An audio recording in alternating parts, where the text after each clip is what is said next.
Assalamualaikum warahmatullahi wabarakatuh.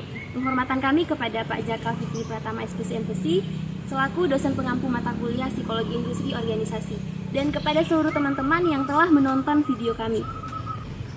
Dalam video ini, kami dari kelompok 7 yang beranggotakan saya Cid Azizul Aulia, Melisa, Rizka Ayuanda, dan Ukhazul Mazira akan membahas mengenai sejarah psikologi industri dan organisasi. Nah teman-teman, sebelum kita masuk ke dalam sejarahnya, kita harus tahu terlebih dahulu nih beberapa definisi dari psikologi industri dan organisasi terlebih dahulu. Yang pertama ada psikologi. Nah psikologi sendiri merupakan suatu ilmu yang mempelajari mengenai perilaku, emosi, kognisi, dan juga motivasi dari seorang individu. Nah kemudian ada definisi dari psikologi industri dan organisasi, yang artinya suatu sistem yang terorganisir dari suatu kelompok manusia yang bekerja secara kooperatif untuk mencapai tujuan bersama di bawah kepemimpinan.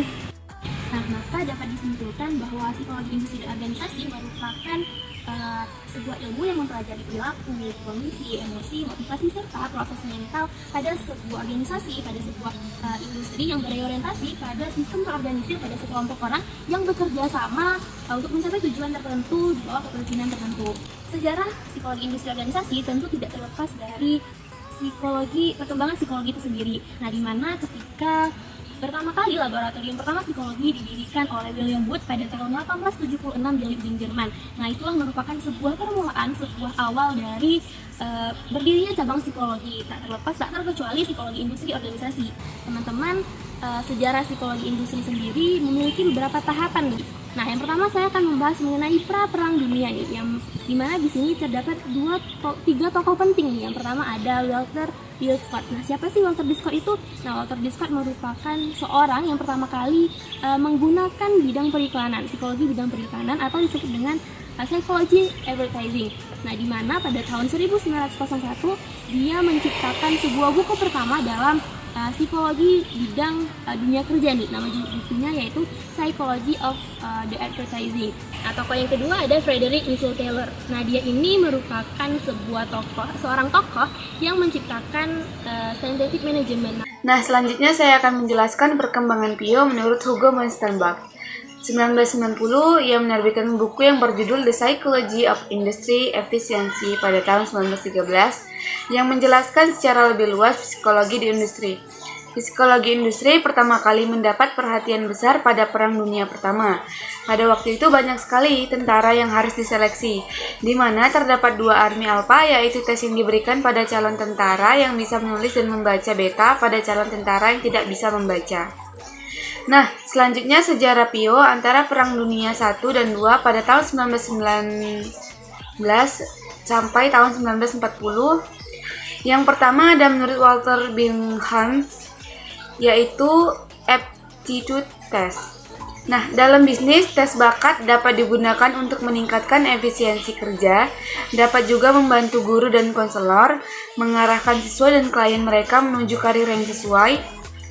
Nah, setelah Perang Dunia II, pemanfaatan tes psikologi di dunia kerja semakin berkembang seiring dengan meningkatnya antusiasme para pemimpin bisnis terkait keuntungan fisikal yang bisa didapat dari penggunaan tes tersebut untuk memilih pekerja terbaik di setiap tipe pekerjaan.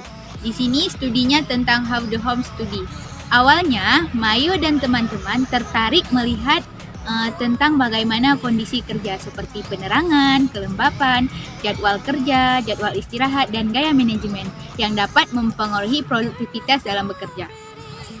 Dan hasilnya tidak ada korelasi ataupun hubungan dengan tingkat penerangan dan kinerja terus meningkat seiring dengan berjalannya waktu. Penelitian berikutnya meneliti tentang kinerja karyawan jika tidak adanya penyelia ataupun supervisor resmi. Hasilnya, efek kecenderungan individu menunjukkan bahwa saat mereka bekerja, mereka lebih baik ketika diperhatikan dan dibuat merasa penting. Saat Perang Dunia II, di mana tepatnya pada tahun 1941 sampai tahun 1945. Di sini yang pertama, penggunaan assessment center ataupun yang namanya tes kelompok semakin berkembang. Yang kedua itu, para wanita semakin dibutuhkan untuk mengisi pekerjaan karena banyak lelaki yang mengikuti wajib militer. Yang ketiga, berkembangnya moral kerja ataupun gaya kepemimpinan dalam pekerjaan. Gaya kepemimpinan di sini terutama yang dikemukakan oleh First Lewis. Sejarah psikologi industri organisasi pasca Perang Dunia tahun 1946 sampai 1963. Terjadi ledakan ekonomi yang mendorong masyarakat untuk menempuh pendidikan tinggi di Amerika. Perguruan tinggi mulai banyak menawarkan program studi psikologi industri organisasi dan berbagai spesialisasinya. Tahun 1950, psikologi baru masuk ke Indonesia. Keterkaitan psikologi industri organisasi hanya sebatas ilmu baru yang mulai dikenal dan dikembangkan. Pada tahun 1953, tepatnya pada 3 Maret, Profesor Dr. Iman Santoso membuka jurusan perkuliahan psikologi pertama di Universitas Indonesia. Pada tahun 1960, jurusan psikologi Fakultas Kedokteran Universitas Indonesia berubah menjadi Fakultas Psikologi Universitas Indonesia. Bagian kejuruan dan perusahaan sekarang berubah menjadi bagian psikologi industri dan organisasi.